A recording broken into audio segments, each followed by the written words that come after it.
Past life, I was a trauma nurse, trauma coordinator, and that age group is invincible. Those are the people that have car accidents. Those are the people that have head injuries. Those are the people that don't wear seatbelts.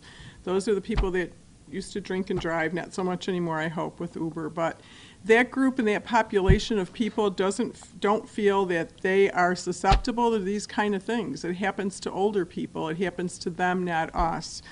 Early on, when we started this a month or so ago, I think that age group of people weren't feeling the need to self-isolate, to distance themselves. It was more of a, you know, we're just not that kind of population.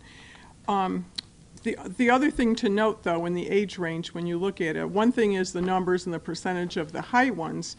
Even though your elderly population might be a small percentage, those are the key population of people that have comorbidities and other health issues, so they can be sicker. Those potentially would be the ones admitted in the hospital. Potentially they could be fatalities.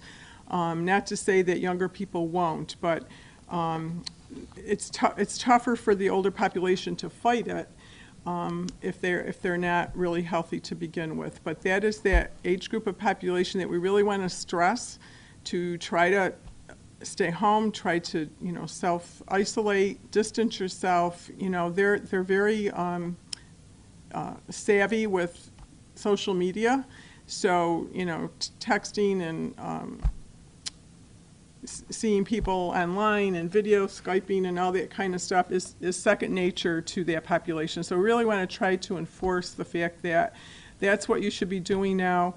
Don't have your friends over, even though you think you're not going out. Don't have a bunch of people over to hang out with you.